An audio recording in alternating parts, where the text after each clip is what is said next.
నమస్తే ఫ్రెండ్స్, ఈరోజు మన రెసిపీ ఏంటంటే బెండకాయ ఫ్రై చేసుకున్నాం. 1/2 కేజీ బెండకాయలు తీసుకొని వాటర్లో శుభ్రంగా కడిగి పెట్టుకున్నాను. తడి లేకుండా తుడిచి పెట్టుకున్నాను.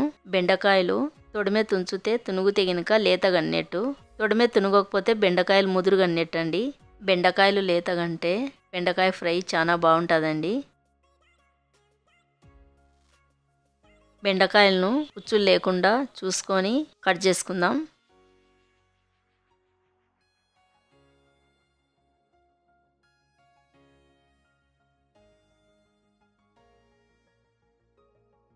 ఇట్లా కట్ చేసుకోవాలండి సన్నగా. 2 ఉల్లిగడ్డలు తీసుకొని సన్నగా కట్ చేసుకున్నాం.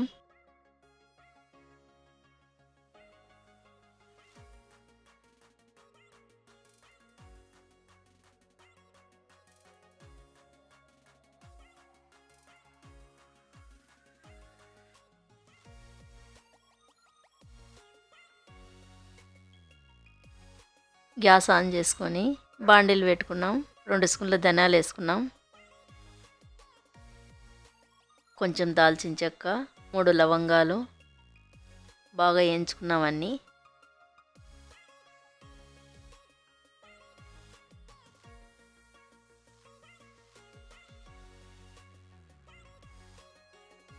ధనియాలు వేగినాయి. 2 స్పూన్లు కొబ్బరి తుడుము వేసుకుందాం. కొబ్బరి తుడుము ముందే వేసుకుంటే మాడిపోతుందని లాస్ట్లో వేసుకున్నాను.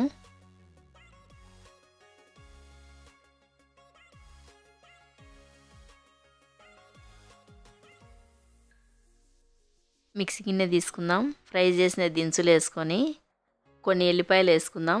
నున్నగా మిక్సీ పట్టి పెట్టుకున్నాం. బాండీలు పెట్టుకున్నాం. 1 స్పూన్ ఆయిల్, 1 స్పూన్ శనగపప్పు, 1 స్పూన్ మినపప్పు, 1 స్పూన్ ఆవాలు, 1 స్పూన్ జీలకర్ర. శనగపప్పు మినపప్పు బాగా ఫ్రై చేసుకుందాం. శనగపప్పు మినపప్పు ఫ్రై అయినాక కట్ చేసుకున్న ఉల్లిగడ్డలు వేసుకున్నాం. ఉల్లిగడ్డలు ఎక్కువ ఫ్రై కావాల్సిన అవసరం లేదండి.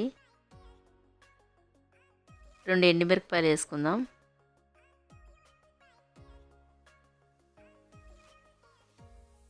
కొంచెం కరివేపాకు,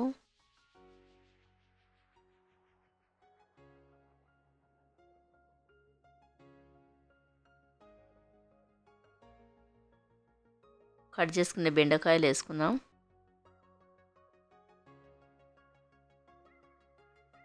హాఫ్ స్పూన్ పసుపు వేసుకున్నాం. 1 స్పూన్ సాల్ట్ కలిసేటట్టుగా బెండకాయలను బాగా కలుపుదాం.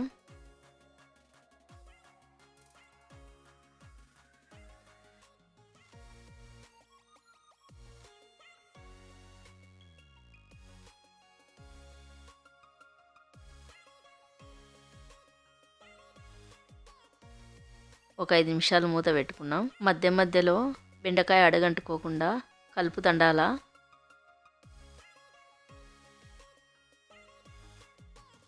ఐదు నిమిషాల తర్వాత మిక్సీ పట్టుకునే మసాలా పొడి, 1 స్పూన్ కారము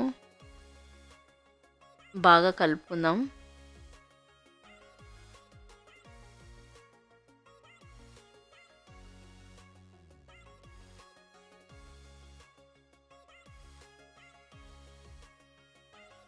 హాఫ్ స్పూన్ గరం మసాలా,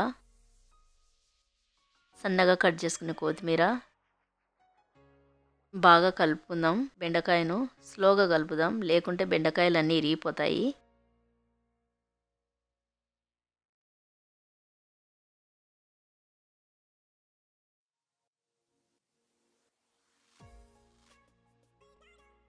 ఒక 5 నిమిషాలు మగ్గించుకున్నాం బెండకాయను. 5 నిమిషాల తర్వాత బెండకాయ ఉడికిందో లేదో చూసుకుందాం. బెండకాయ బాగా ఉడికిందండి.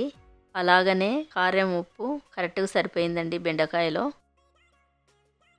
మన బెండకాయ ఫ్రై రెడీ అయిపోయిందండి. బెండకాయ ఫ్రై చపాతీలకైనా జొన్న రొట్టెలకైనా చాలా బాగుంటుందండి. మీరు కూడా ఒకసారి ట్రై చేయండి. నా వీడియో గిన నచ్చితే నాకు లైక్ చేసి సపోర్ట్ చేయండి.